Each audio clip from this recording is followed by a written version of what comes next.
I'm willing to keep learning. I don't just stop. I'm always looking for what's the next big thing. If I see another opportunity to advertise, because I know if you jump on at the beginning, it's just like, think of how good of times we've had from Facebook since the beginning. Totally. It's like, you don't really realize the opportunity you currently have until it's gone. Facebook's more expensive now, but there will be a new Facebook. And if you could get on early on it and really just, milk absolutely everything from it, that's your golden goose right there.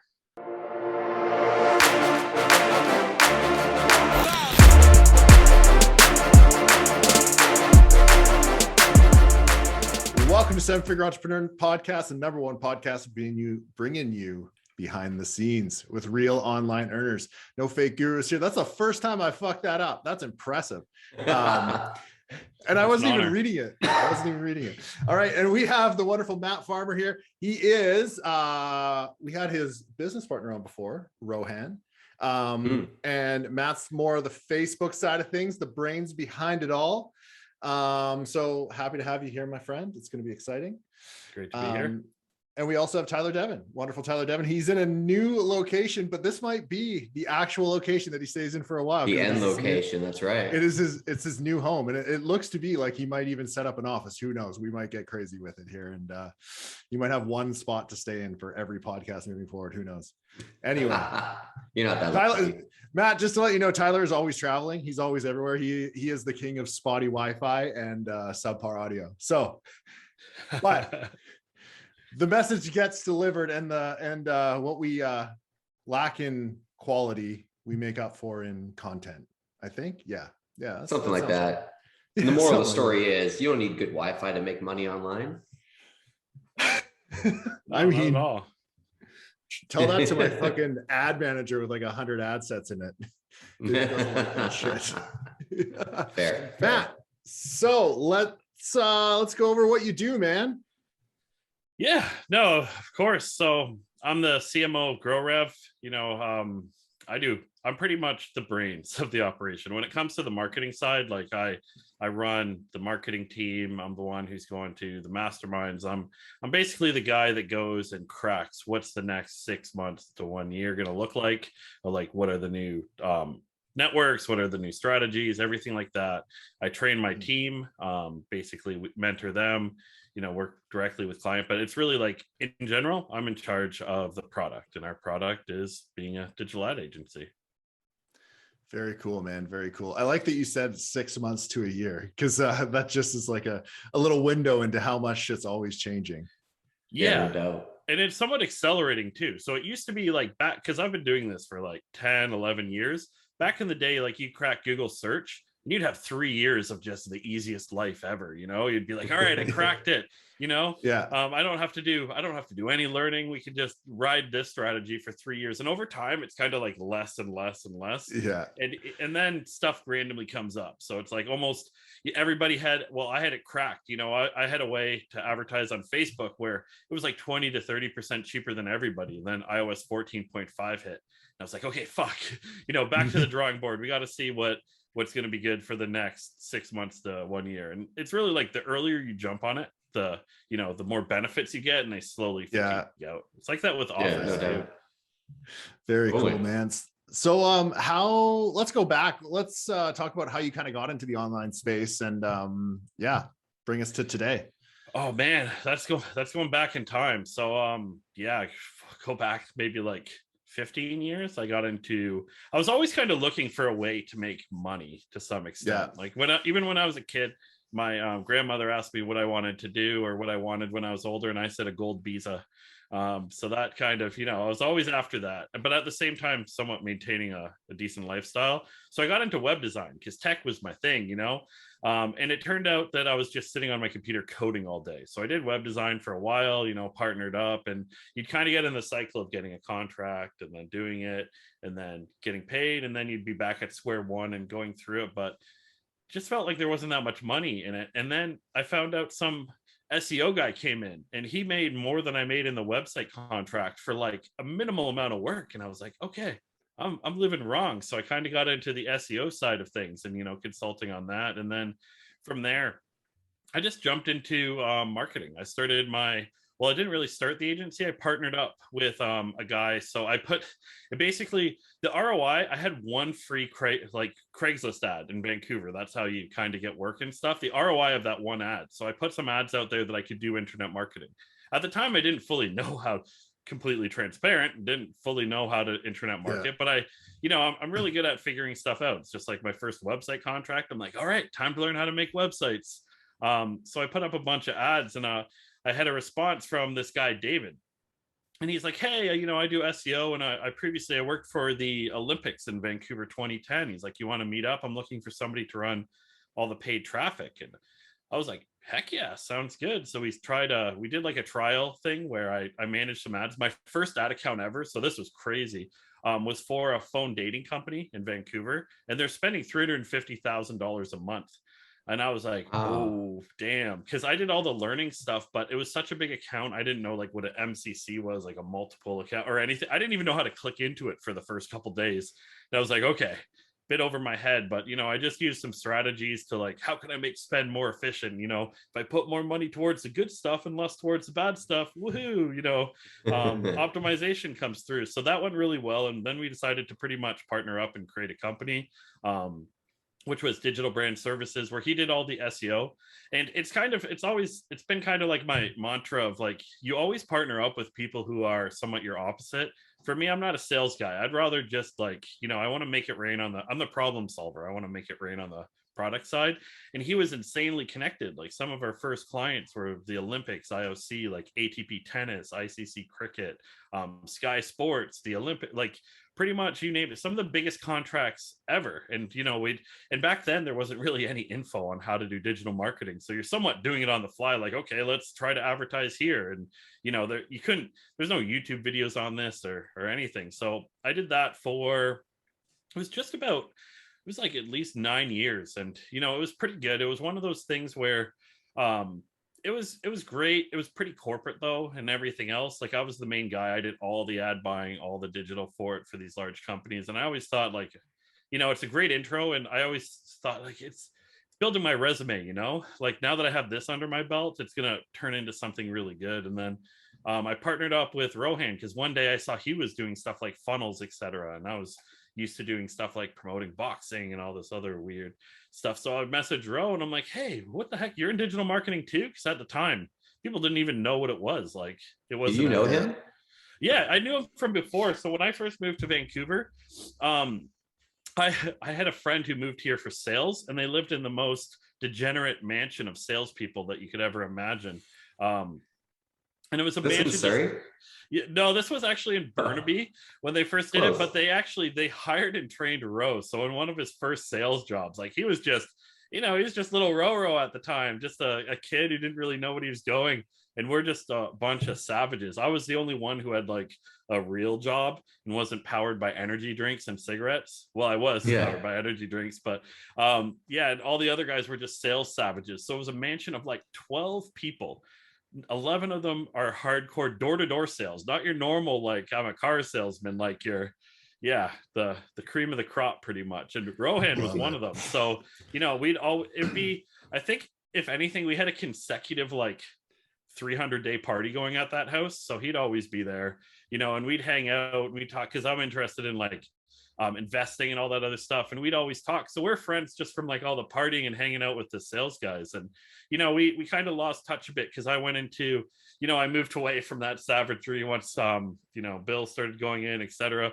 And we just connected one day, and it was kind of funny. It was like after a conversation, I was really looking to, on my side, I wanted to, like, David from Digital Brand Services, he's already insanely wealthy. Like he sold 7 businesses beforehand, spends half the year living in Mexico, the other half on Salt Spring Island. Like the guy lives one of the best lives ever. And he wasn't really interested in building a company for growth, like something that you could exit or making it, he was already there. He'd already made it. So for me, it just felt like, it was one of those things where it was kind of my job had scheduled meetings every single week, and it was really redundant and everything else. And I really, because I started having kids, now I got 4, but I was just like, for me, I feel like every entrepreneur has that point where it's kind of like, I need a mansion, I need a Lambo. And at this current rate, if I just stay doing this, I'll never get the goals. And you always want those goals sooner. It's like, yeah, if I save like Dave Ramsey says, and etc., when I'm 67 years old, I may be able to get that house that I've always wanted, etc. So I was really looking for something that, you know, I could build up, you know, maybe even potentially exit, or just like do something at a really high scale, you know, because you really need something big in order to do that at the level of kind of what I wanted. And that's just being truthful. It's like, to some extent you feel a little bit bad about it. You're like, you know, I'm kind of a dick because I'm like, oh, I want wealth and everything, but I, you know, I don't think there's anything wrong with having big goals. So it was really like we partnered up there. And it was just the two of us at the beginning. And like, it was funny, after this conversation, no paper sign, nothing. We just were friends. We trust each other. You know, we hung out. We know each other. Next day he comes, he's like, all right, I got our first client. And I'm like, okay, fuck. All right, I guess we're doing it on this side. So yeah, we basically did that for after about a year of doing that. I decided to put in my resignation at Digital Brand Services, and it felt kind of weird because I was going from like advertising these massive companies that people would dream of advertising for, which, you know, it's actually not that. I prefer to get smaller company wins than tell the Olympics that they had a 10% increase in views on social traffic or anything like that, versus like, you know, changing somebody's life and growing their business an insane amount. So yeah, basically we partnered up. It was after a year. And it was interesting. It was the same relationship where he just did the sales and I took care of the product side. And, you know, he's insanely good at what he does for networking and everything, and just kind of building it up at that level. And of course, we weren't getting clients like Olympics or crazy ones, but, you know, just even in these industries like self-improvement and guru and etc., just really starting to put, you know, the arbitrage behind those. So then, yeah, fast forward 5-6 years. I don't even, to be, you know, we should have it stamped somewhere like when GrowRev started, but we, you know, we'll have to go back to our Skype conversations from a while ago to actually see when it started out. But yeah, from there, sadly, they'll still be logged there. Yeah, we've grown it, and there's lots of, it's weird. There's lots of struggles for growing it and everything else, because, you know, I went from like, I'm really good at digital ads, but can you build a business? Can you train? Can you manage a team? So it's like, that's the thing now. And even hiring our first employee, he did it without even telling me, because, you know, it was kind of a weird thing. And I was fine. Like, I'm the most chill person ever. He's always just like, oh, by the way, we signed up for this $30,000 mastermind. Trust me. And I'm like, all right, yeah, trust you. Okay, we're good. So, you know, now we're up to, I don't even know how, because if you count contractors and everything, it's like 20 plus employees plus contractors. And yeah, growing it constantly. So yeah, that's from the beginning. Of course, there's lots more details in there, but I'll keep the tangent down to that. Dude, one thing you said that, like, you said a while ago in that chat was just about how you didn't know anything about online advertising. You just like figured it out. And I think that's like a huge lesson, is just being resourceful and just doing stuff. Because I feel lately, or all the time, I guess, I'm hearing it more so lately, but people just get hung up on the details of stuff and be like, I don't know how to do that. I'm like, can't figure that out. And they just like really hold themselves back with that. But I like how you're just like, fuck it, I'll figure it out. Like, whatever, I'm resourceful. I think that's a huge lesson for people that are hung up on some bullshit right now. Just fucking do it and see where it ends up. Yeah, that's it. And you got to think it's not rocket science or anything. It's all this stuff you can learn. It's just a question of how much effort you're going to put into it. And it's the best situation ever, because let's weigh the option. You could go to school and spend years learning it, or you could get paid to learn it. You know? And that's how I've done everything. And I'm confident in my ability to learn something, you know. I'm willing to take on these projects, and I know I have the ability. And if I don't have the ability, I'll find the resources of somebody, you know, that can help me or that can do it, etc. And I think you have to be that way. Dude, I think that's like probably the number one skill for any entrepreneur, is just getting comfortable with that fact. Because like, one thing I always think about, it's like, we're not trying to put a man on the moon here. We're trying to run some Facebook ads. Like, and I'm also not doing something that someone hasn't done before. So it's not like we're paving a new road. But I agree with you. So many people get hung up on just the idea of like, they haven't done it before. They need an expert to show them how. Like, that's not necessary. And I think when you start getting over that, you'll start seeing more success. Yeah, 100%. It's amazing. Like it's even how I talk to you have to always be willing to learn too at the same time. Like it's such a Totally. big advantage. And I find that's my advantage for our agency. Like I consider us the best direct response agency because I'm constantly, I'm willing to keep learning. I don't just stop. I'm always looking for what's the next big thing. If I see another opportunity to advertise, because I know if you jump on at the beginning, it's just like, think of how good of times we've had from Facebook since the beginning. Totally. And if you could rewind, and I just think of like, imagine I could go back in time and go back to those Google search costs that they used to be, where you'd pay pennies for a term, and the kind of arbitrage that I could do on that now.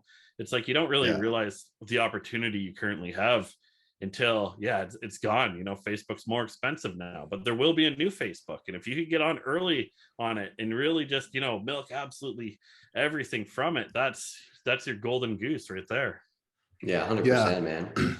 I found when the iOS thing came out, so many people were just complaining, and I'm like, dude, just fucking run blind and find a way, like money in, money out. Like you can still do it. It almost gives you an advantage in some ways.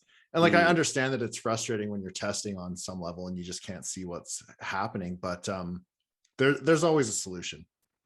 Great. There is, and I always bring it back to, like, I used to do trading and stuff when I was younger, and I've heard a stat. It was like 96% of people lose money, and I was like, actually, that's a good stat, because that just means I have to do more than 96% of people, which isn't that hard, really. No, you just have to do that much. Because what I told myself, and this is going above and beyond, I read 300 books on trading. And I'm like, 96% of people are not doing this. And for the first bit, I didn't understand what the fuck I was reading about. But I'm like, as long as you do more than 96%, it's like, I do lessons. Like I do a lot of training with my team. So every week we do training. And last week I just did a training with them on, the whole around the 96% is just teaching them like shortcuts in their workflow, because stuff like that can give you an edge. So like, for example, putting all your ad accounts in folders and bookmarks, so you could actually right click and launch every single ad account at the same time. So in the morning when they do maintenance, because I was like, all right, every morning you have to spend 30 minutes, look at every single account really quickly, don't do anything but just make notes on which ones need help. And they go through the normal process, they go to Facebook, they click, there's a ton of time wasted. When I got them all to set up folders, they just right click, they go open all, it opens like a machine gun. Every single ad account opens up, and they can just go click, click, click, click, click. And just awesome. It's little stuff like that. That's how you become the top 10%. It's not it's not anything crazy. It's not like, okay, guys, you're not going to sleep this week. You're just going to learn. You're going to do all these courses nonstop, and just it's not really that. It's like, it's refining what you're doing, just making sure you're still learning, testing that you're actually, how much time you're actually putting into it. Because it's amazing how much time you can spend clicking around an ad account and not really doing anything, when like your whole GDP happens from like when you make a change or you do a test. And if you can only spend that time, it's amazing, like with some projects, how like just a little spurt of work made so much money in the end. Like this one campaign or this landing page that you made, like millions of dollars came from that. And like, if you could always put that kind of, like, if you're only ever doing that kind of work, just how much you can actually produce from it. It's unbelievable. Yeah, no doubt. That's a great point, man. It is, sometimes it's like such a little amount of effort has such a huge reward at the end of it. It's even on the affiliate side, you see it too. Like I know a guy who spent a weekend making a landing page and just testing an affiliate offer, and over COVID he made like 1.5 million off that offer. Very minimal effort, but he went on ClickBank, he found a product, he made his own landing page for it, so it was compliant, he made ads. It took him a weekend, and like his hourly pay for that weekend was probably like a 6-figure hourly pay just for that. And it's like, fuck, if you could just always do that, like if you could always just only be doing the good stuff, because I find you just spend a bunch of time like just looking, like, oh, I'll click around ad accounts, but I'm not doing anything. Yeah, I checked every ad account today, like look at how productive I am and everything else, but it's not where the money comes from. No doubt. I think that's a good example too, on focusing on what your actual output is. Like if you're focusing on your time that has X amount of output versus something that has Y amount of output, like it's a no-brainer where you should invest at the end of the day.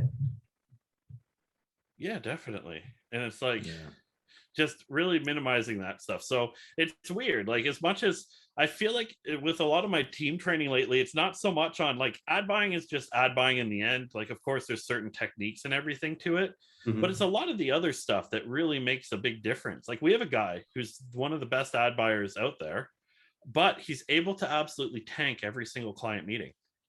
You know, I'm not sure how. He can have the best results ever, but he'll just say something at the end like, yeah, I hope this keeps up like this. It does. I don't think it will though. Or like, he'll throw something out there where it's like, dude, you're like one of the most amazing. It's just that one thing, you know, it's everything else is absolutely amazing. It's better, top tier of what he does, but he's able to absolutely tank any client relationship just because he'll be like, he'll say stuff at the end of it. So it could be something as small as it's like, it's your weakest link, you know, it's just training them on how to talk to clients. And like, even having something, I relate everything back to marketing, but even having a meeting with a client is like marketing, you know. And I always say, if we have bad results, then the meeting takes more effort and it's more the story, and you have to come to them with a plan at the end, because nothing is worse than being like, hey, it's shit, you know, this account's fucked, we're but you know, versus you go over it, there is some, you always get, even when you don't make money, you get data from it, you'd find out what doesn't work, you know. There's benefits to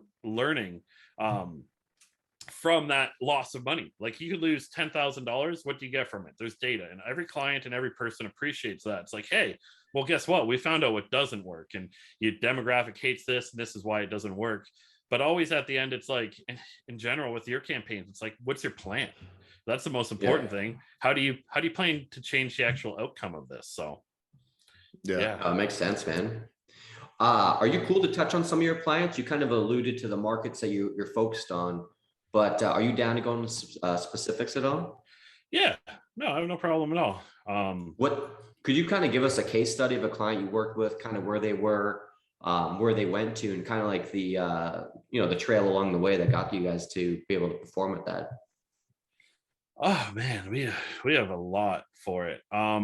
Even just bringing up some recent ones, like, I find a lot of what it is right now, especially with iOS, and I find it's been really binary since. So it's either after iOS, your offer either worked, like it works fine, nothing changed, or it absolutely got killed. So we took on a new client. Her agency was having problems with her. Her name's Dr. Sonia. She does like woman empowerment, entrepreneur stuff, etc. And in my opinion, they're just aligned with the wrong offer. Like, a lot of it is, we have a massive advantage that we work with a bunch of really big spenders like Dean Graziosi, Tony Robbins, and all those guys. So and even like, it's not even them, it's the guys that you don't hear about that are the richest and best ones at it. Like, we have this one guy from Australia, absolute kingpin in the digital world, and the offers aren't under his name. He's a publisher pretty much. So it was really, she came with her offer, and everybody was trying to do different things during COVID, like there's challenges, etc. Like, a lot of it was just really offer based, and she was doing a digital event and she was charging for it. So she was basically doing a paid ticket digital event, which I think is fine, but realistically, the numbers just weren't good enough, because you really have to look at the numbers for, okay, yeah, you may be making money off the ticket and qualifying them a bit, but you know, if she was paying $800 to sell a $100 ticket, you're still at a $700 loss just to get one person in there, versus we pushed her over to free signups. So we're like, all right, let's change how we do this, whether it's a challenge or whether it's a free event or like a one-day event or a challenge. We pushed her over. We're like, okay, let's do a one-day event, you know, and we're going to be, or basically it was a challenge. Well, we've done both, but we're going to do free instead, and her free signups for it. So normally she was paying like $800 previously before she worked with us, and she needed a certain amount of people in the room to justify it, like a certain amount of people there. So it's like, at that cost, at $800, you know, 100 people, it's a lot of money. That's, you know, and you're risking quite a bit of capital for it. So we switched, like, one of the big things was switching over her actual offer. So we switched it over to that. We got $5 registrations, and you know, she was really worried about it. She's like, you know, there's going to be less people attending, because free versus paid, you have 90% plus of people who are paid attending, versus free is 30%. But you know, I just looked at it where it's like, okay, we're paying $5 each. That means like 1 in whatever 200 have to be of the quality of a paid user. And there's ways of us qualifying it too. So we added stuff like VIP. So you can still have the paid aspect and free in front. So you get the signups, and then we would charge for a VIP, etc. And that's all. It wasn't the free wasn't to generate revenue, even though in the end it mitigated pretty much all of our advertising costs. It was really just to qualify the users. So it's like changing the way that you think about it. It was just a $7 VIP, you know, so it's not much, but it's not really, you're not doing it to make the $7. You're doing it because if somebody's committed, they're more likely to attend, they're more likely to buy. Like there's a lot of psychology behind it, and they get a better process. She actually added another step that made it absolutely amazing. But yeah, so we did that. You know, we're able to generate thousands and thousands of registrations, and she made a significant amount of money, like multiple six figures off a single free event from it, versus before, you know, with a paid ticket setup, she lost. And that's just kind of one example. And we've done a lot with people lately where it's stuff like that. And that's just more in like kind of the guru space, etc., where it's offer is a really important thing. We're seeing certain offers fatigue. It was really interesting during COVID. Free book offers were going really well, or like a paid book into a webinar. And we've seen lots of stuff fatigue. Challenges have fatigued out paid. So it's really kind of pushing all the money where it matters. Another case study, like we work with a big photography company, and I love it because I love just pure arbitrage, you know, like of the e-com sorts, where you spend $1 and you see how much comes back.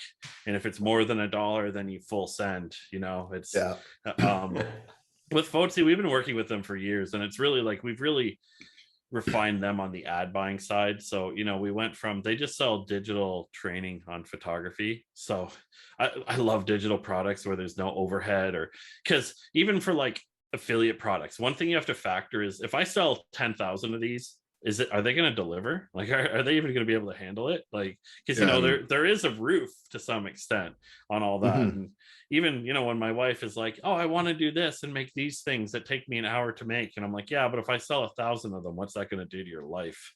You know, it doesn't have scale. But no, with them, it was really just taking them multi-network, really getting their tracking in check, and just expanding out and going worldwide and everything too at the same time. So like with Fotsy, it was one of those things where they're spending about 100,000 a month, but now we have them up to 300, 400 at higher ROIs. So, and then know that typically comes back at a 2.0 ROAS, and a lot of that's it's more going towards like the creative side now. You used to be able to do a ton in the actual ad buying setup. I find that's less and less of a factor now.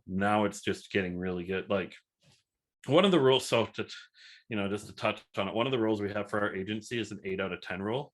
And the whole reason behind that is everything has to be an 8 out of 10 in the funnel, because 1 weak link will basically kill everything. And it also tells you about how useless having a 10 out of 10 creative is. So when I was working with digital brand services, we paid for one of our clients, we paid a designer from Nike $5,000 for one banner ad. And it was a 10 out of 10. Yeah. Well, that's it. We had like one that I made up on pretty much fucking paint, and it destroyed it. No question. Yeah. Like it was okay. It was a 7 out of 10, definitely not an 8.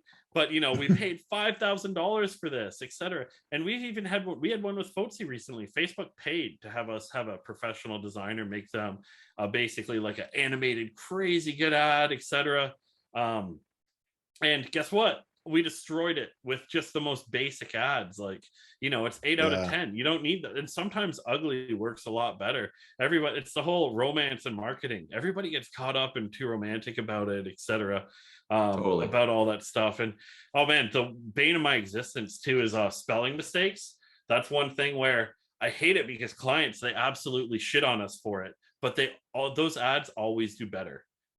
Always. We fix the spelling mistake, the ad tanks. Like honestly, strategically having spelling mistakes, we did it for an event once, and it was part of our strategy. You spell the city wrong, and because you get so much engagement from it, it doesn't matter. It mitigates all the signups, because Facebook instantly starts serving it for like a tenth of the cost.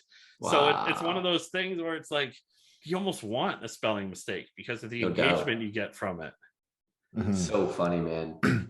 Yeah, man. Like with my images on the stuff that I use, like I generally just go after real images. Like I won't use any stock shit. I just like scan the depths of Google or Instagram or whatever it is.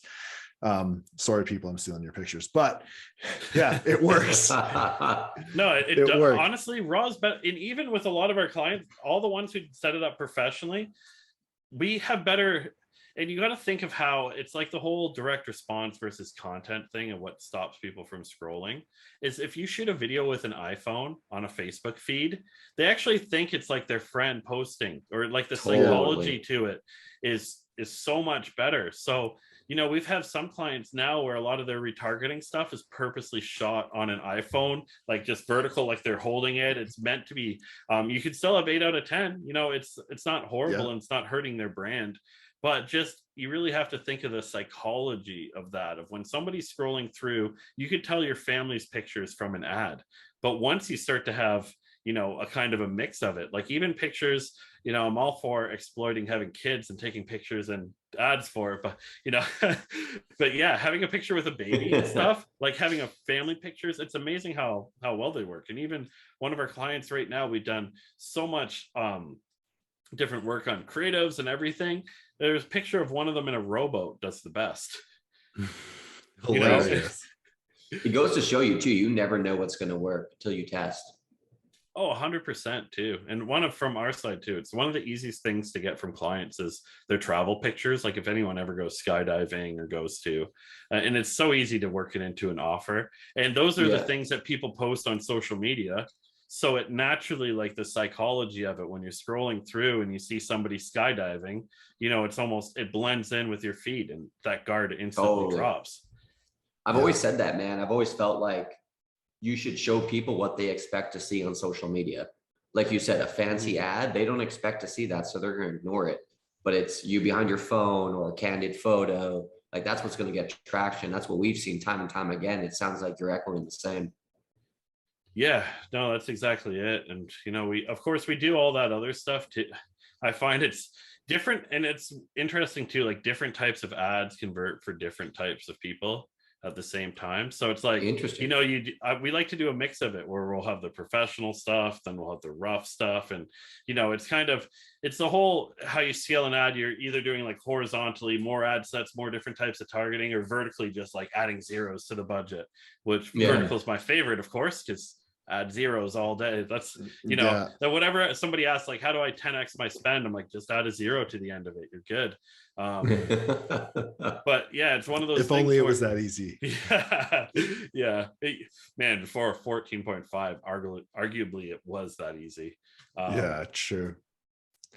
Yeah, that's funny. Too funny, man. What I know for Tony's, and if you can't talk about this, that's cool. But I know he's very big on having his face on all his ads, at least the ones I've seen.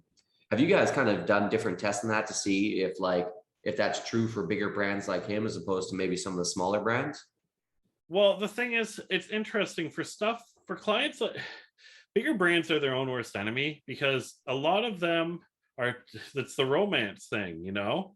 They're kind of scared to do that kind of testing, and a lot of them, they provide all that creative. So it's like we're less of a lot of the times and it's easy for us, like they're good and easy clients, because it's when you have Tony Robbins' face, you naturally get a 90% reduction in cost, because it's like if you're advertising Tom Brady, bam, magic.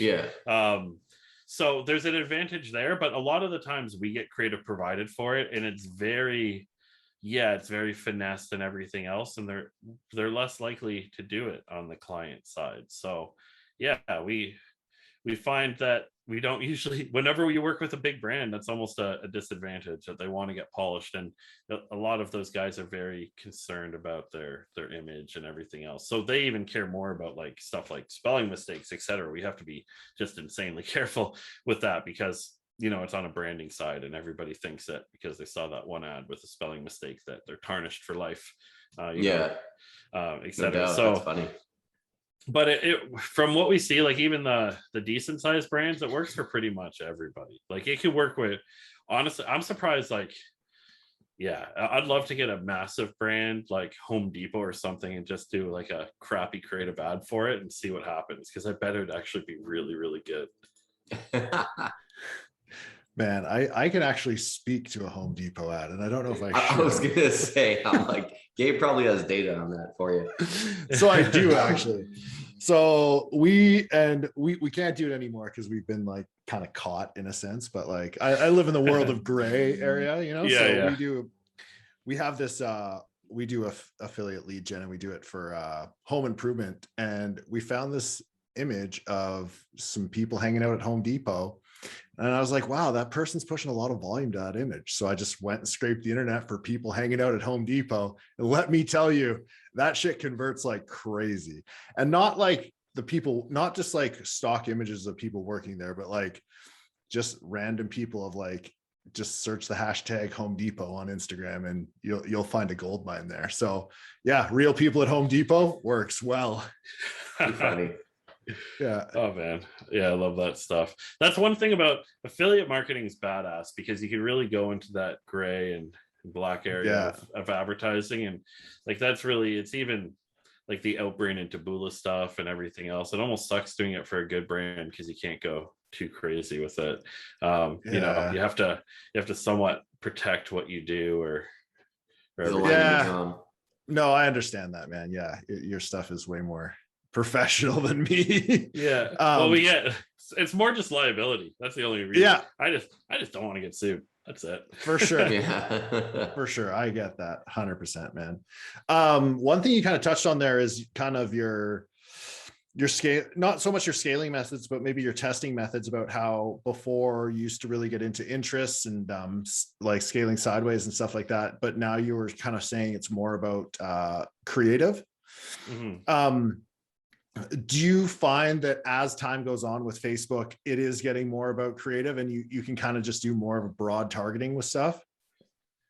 It is, to some extent. I think that's a whole, like, if you look at digital marketing, it's somewhat in its infancy. And like, if you go back to TV advertising and you look at what it was like in its infancy, it wasn't a creative game at all. It was like, hey, come down to Milford Farms and get your good old milk. And, you know, it was absolutely horrible. And I think it's just the evolution of it, where it's going to become, and I'm not a creative person. I'm a very logical person, so I hate creativity.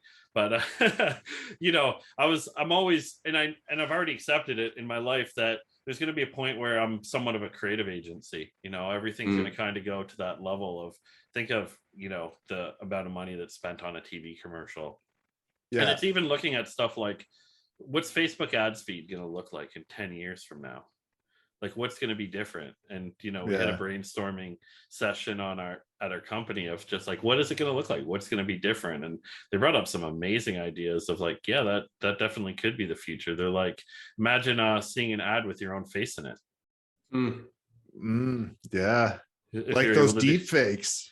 Yeah, exactly. Like where it's you wearing the clothes in the ad or something to that. Yeah. You know, it's, you really got to question like, what's the future? Because I was saying too, it's like, at some point there's going to be another Here in My Garage Ty Lopez ad, or another Squatty Potty, or, you know, something that's done really smart on the advertising side.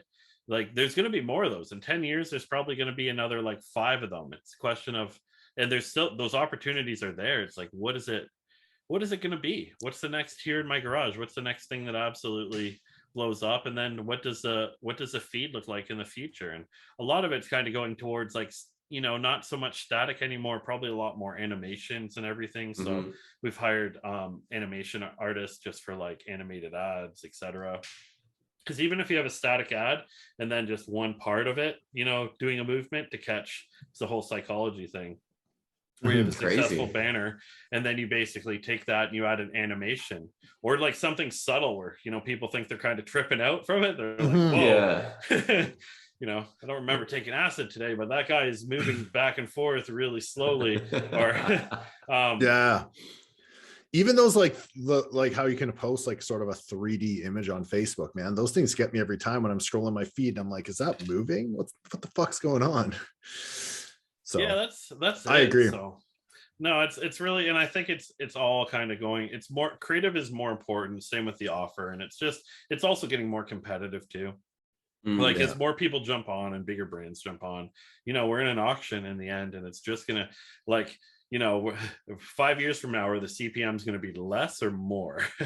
Yeah, Pretty much more. Guaranteed guaranteed more. it's going to be more. So you have to Yeah. get more efficient. And the whole 8 out of 10 rule kind of covers it too, where it's like you have to have it all optimized, because you know, when CPMs increase, you have to increase your conversion rate on your landing page, and like something has to increase on your side. You have to make more money with stuff like upsells and everything. So like honestly, I feel like you could go back 8 years and put or 5 years, put a Facebook ad on anything and make money with just the worst creative and text ever, because of, you know, the market cost for it. But no, it's definitely, and of course there's an equilibrium where eventually, you know, but in the end, as long as you're that top 10%, you're going to win from it. So it's really like on my side, I spend all my time just trying to find out, you know, what's that going to be, and then testing and everything else. Because yeah, that's the second most important part, is just actually testing stuff. Like it's great to have all these ideas, but unless you're actually running tests for it or trying something new, you never really find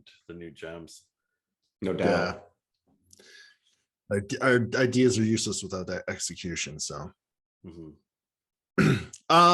do you test any other stuff like TikTok? Yeah, no, I try to jump into everything. We're a multi-network agency, because there is, of course, tracking is a pain in the ass, and like, but there is truly uplift of being everywhere and omnipresent, and if you have an offer that works. But no, we've done some really cool things with TikTok. It was weird, like the whole TikTok coming online for advertising. I was excited because I was hoping for another Snapchat where everything gets approved. You know, Snapchat, you could just advertise a nuclear bomb on there and they'd be like, yeah, approved, you know, go for it. And for your world, the affiliate world, you're like, fuck yeah, no policy, let's go. TikTok is definitely a Chinese company that has they ban everything at the very beginning. So we had to even get on it, we had to work a whole bunch of relationships. We have those relationships, and we basically have to get it pre-approved through reps before we put anything online, because they just for everything, absolutely everything, we're getting banned. But we found some pretty good strategies there. I find there's always a point, and Facebook even had this at the beginning, where a lot of the traffic either is fake or just really horrible. You know, at the start of Facebook, we noticed that like 80% of the users didn't have JavaScript, which like, fuck, even my toaster has JavaScript right now. So, you know, at the beginning, Facebook was kind of shit like that. And then they eventually sorted it out. For TikTok, you know, if you just do a normal campaign, you could send like 7,000 clicks to a website, not a single sign up. It could be like, you know, sign up for $300, nothing, absolutely nothing. So we had to find some ways around it where it's like, well, this has to work somehow. And I know it was working for some e-com people, etc. We have some certain strategies now where we, instead of pushing them to a website and trying to do the whole arbitrage, we push to their profile, which works really well. And for some reason, we get quality users from that because they just click the link in the actual profile, where we build the following there, etc. So it's it's interesting. You have to work your way around it. But no, I'm always looking to crack a new network. Like we're on everything. We're on Pinterest, TikTok, Snapchat. And I find like all these networks, they work for certain things. And they all have their own certain scammy part about it. Like, not sure if you've ever seen the Pinterest tracking pixel. I love that we're going to Pinterest, by the way, because I feel like nobody talks about Pinterest. Oh, really? Pinterest is badass. But of course, like I can't put Dean or Tony on it or anything because they're against that. But like FOTSI, photography training on Pinterest, fucking easy money. Except for their pixel likes to say that we're making like a 30-to-1 ROI. And then through like Hyros and our other tracking, it's like, nah, not quite. So it's also like, you know, their pixel just thinks everything's their sale. But that's no, so funny. We've got Pinterest to work really good, and you get the whole advantage of like there's uplift everywhere where you're getting like 15-cent clicks from it. So we see because of that, our Facebook remarketing performs better, and it's really like I think third-party tracking. Oh man, so important right now. Like you really have to look at that. Like if you use something like Hyros, the advantage to that is you basically when there's a sale, I always call Hyros an illegal amount of tracking because I think it doesn't follow laws, because unlimited, you could look over an unlimited period of time, and if somebody purchases, you can see every click they've ever done on your site. So I could be like, okay, they clicked on Pinterest, and then later they Google searched, and then they came through a Facebook ad, etc. So even that detailed? yeah, it's that detailed where you can do it individually, look at the actual session of like over time, over months, if not years, you could see this. Which is pretty, it's of course it comes with a tax, but it's just really important for troubleshooting that kind of stuff, because for a bit we're looking at Google Analytics, which that's fucking garbage data at this point. It's like 20% correct. But yeah, so we're basically comparing it, being like, okay, we need a middle ground for Pinterest, because according to Pinterest, we're buying a Lambo next week, and according to Google Analytics, like we haven't made a penny. So what's the difference? And then Hyros was our real world, and then just looking at different attribution windows, because everybody likes to look at last click, and even with Facebook by default it's last click, and your remarketing looks fucking amazing, like, oh yeah, remarketing, that's all we ever need.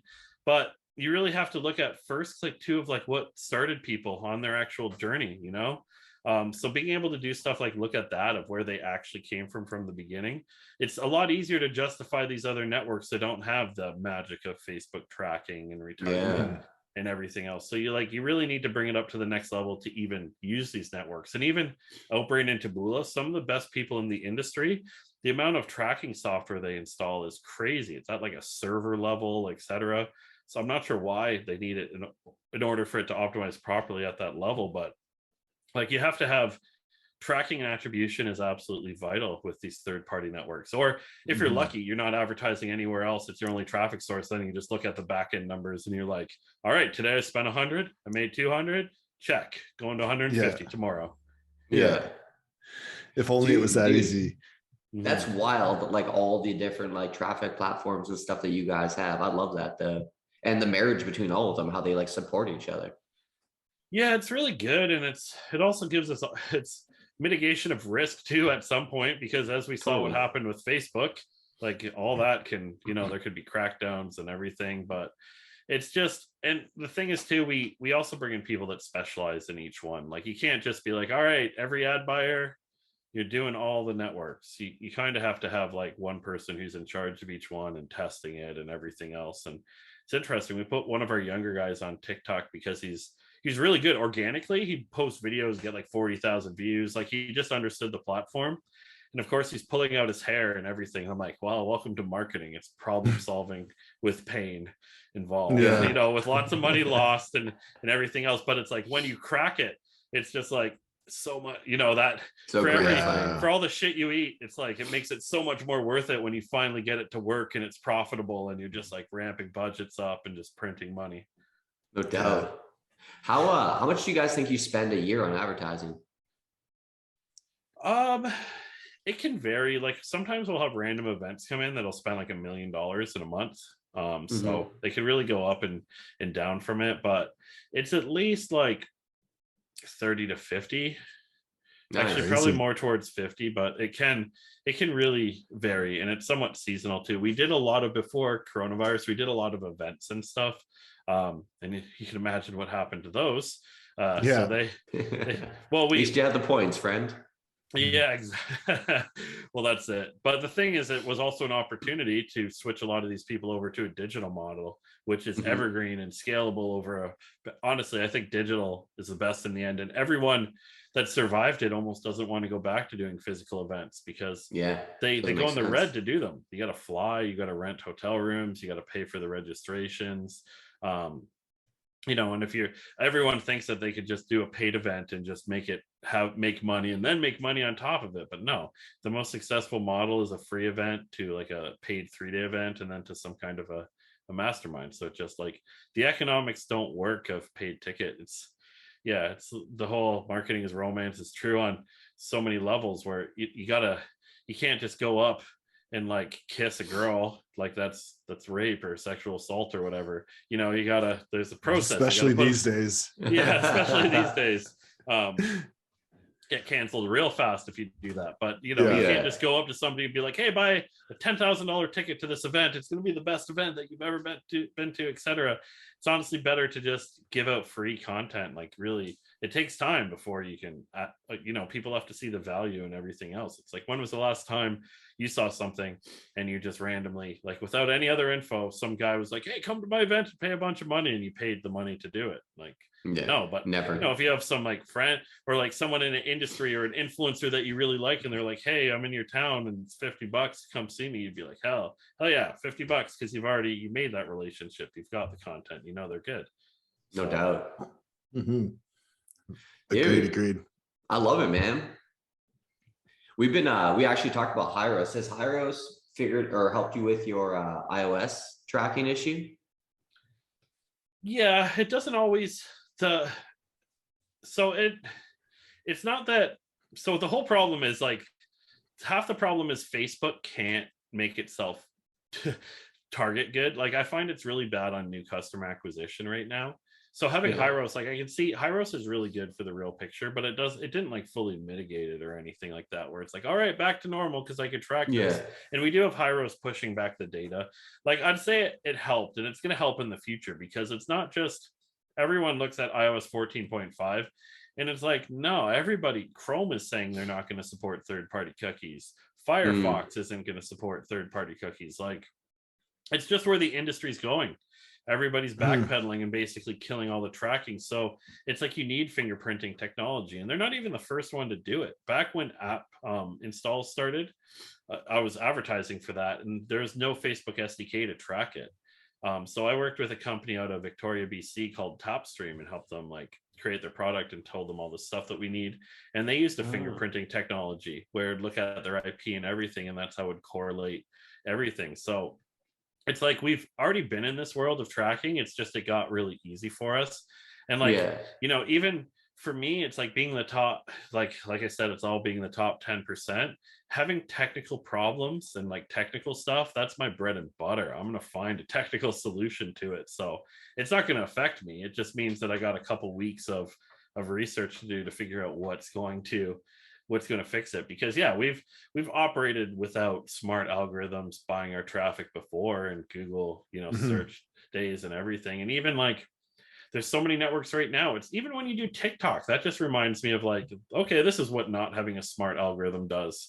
You know, it's an absolute ton of noise, and you may have to figure out how to convert people at a different level, you know, and maybe you're doing a content play to like an advertorial or something else. It just means you have to change it up at the end, like in the end of it. But I like that, because I feel like, if I think about Facebook back in the day where I was just buying clicks and stuff, man, like I feel like that was when the most opportunity was, you know, like you could have just hammered on that. Yeah, no, that's definitely it. And the opportunity is always like in those spots that take a lot more work, because it's not the low hanging fruit that everybody gets, and it gets competitive. It's like, even advertising on Snapchat right now, you know, not too many people are doing it, but it's actually a really big opportunity. You just have to go about it different. Like, we've found that you have to, instead of pushing direct response on it, you have to go to stuff like advertorials and like really do content plays into your actual sales, etc. And like, and sometimes there's opportunities for it. Like, Snapchat's a beast for app install campaigns. Works way too well. Like app campaigns, they're made for Snapchat. We made a ton of money from that. So I think like it's really worthwhile, and it's also like every business, and you know, I've been guilty with it at one point too, where they're so reliant on that one traffic source. And it's amazing. We do a lot of stuff around Facebook policy. Like, we're very policy friendly, and we have connections for it. And like, we literally have a guy that specializes in policy. But the amount of businesses that literally rely on Facebook ads, and if they're gone, the whole business is gone from it.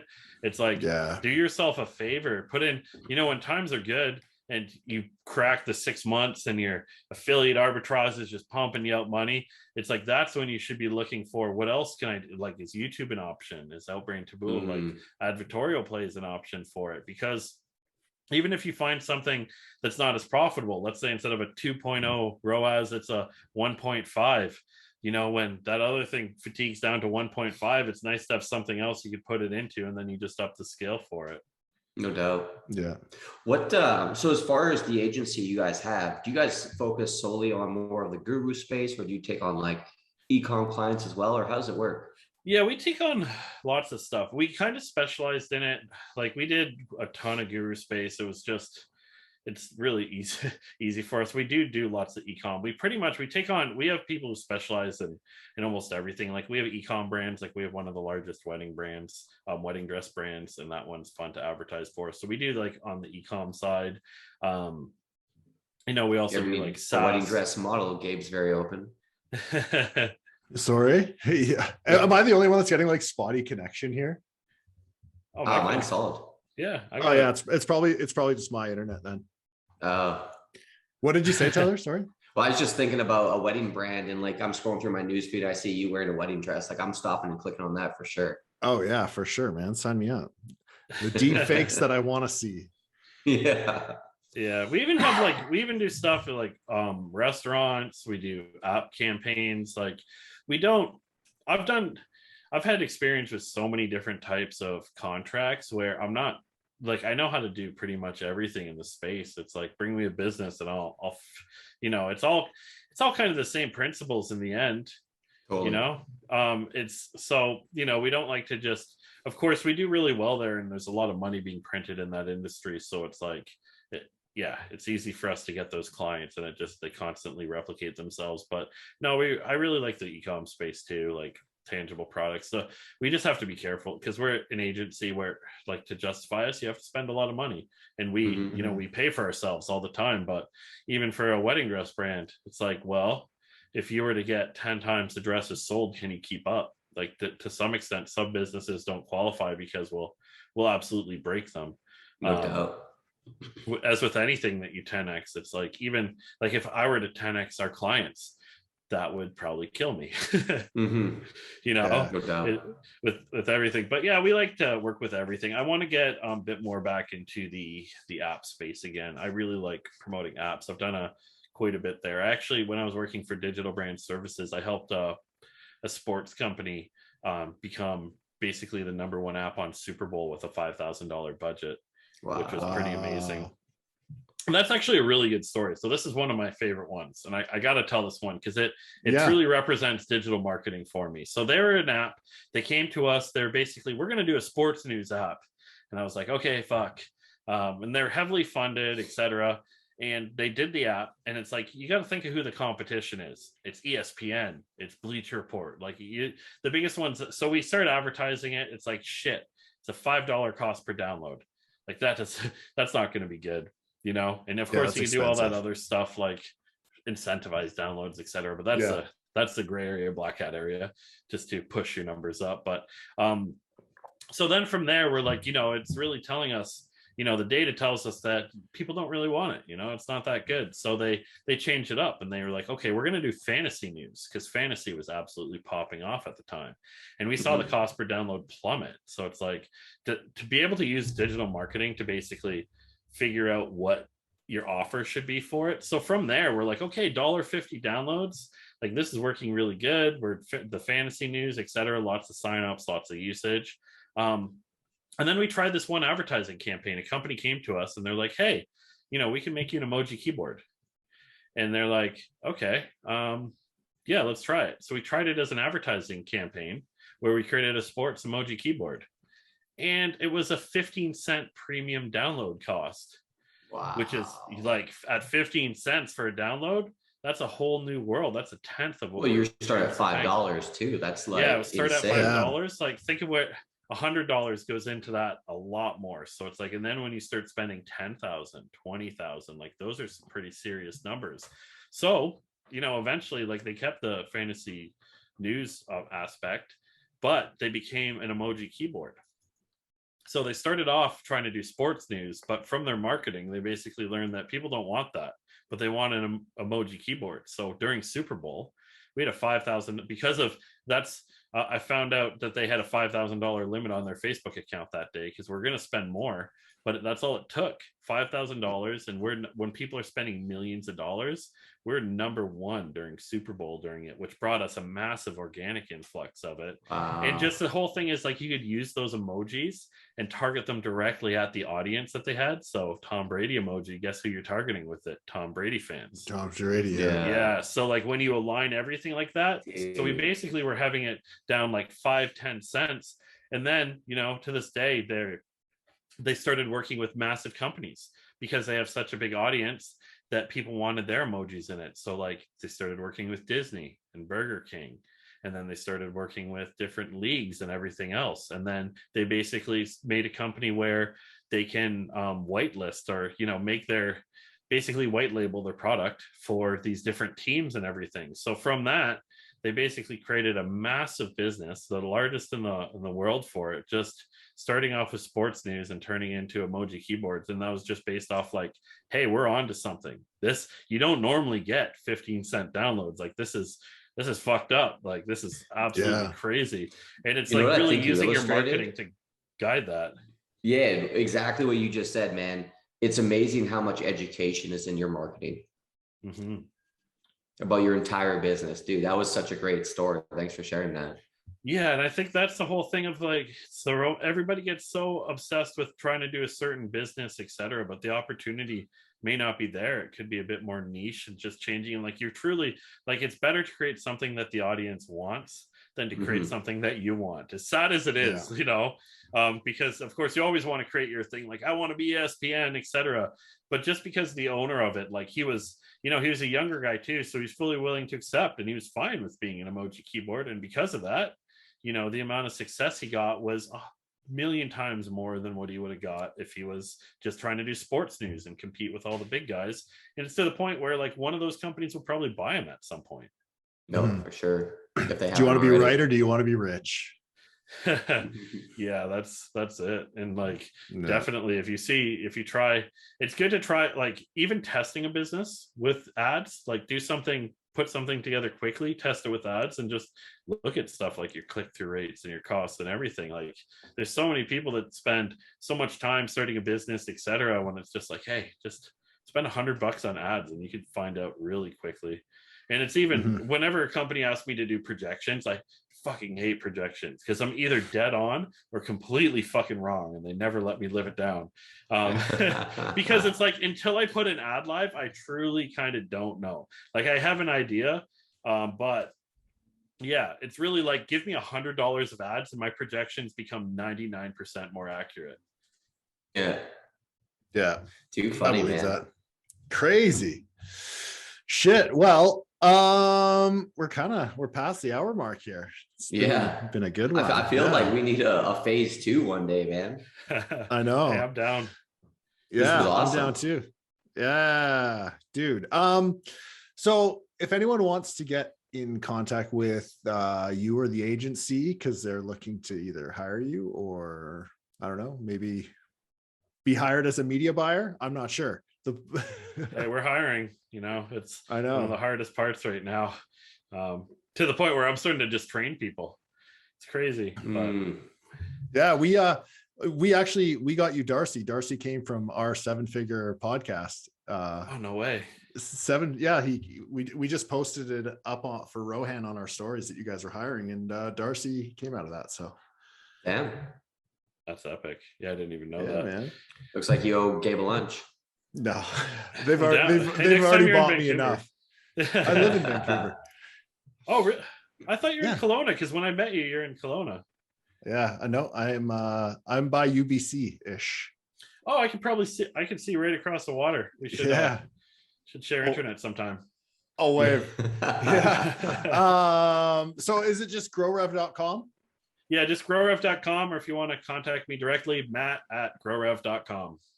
Perfect.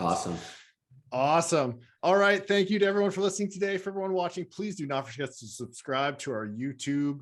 And for everyone listening, please give us a 5-star review on iTunes, Spotify, or Stitcher. Yes. Thank you so much. Appreciate it, Matt.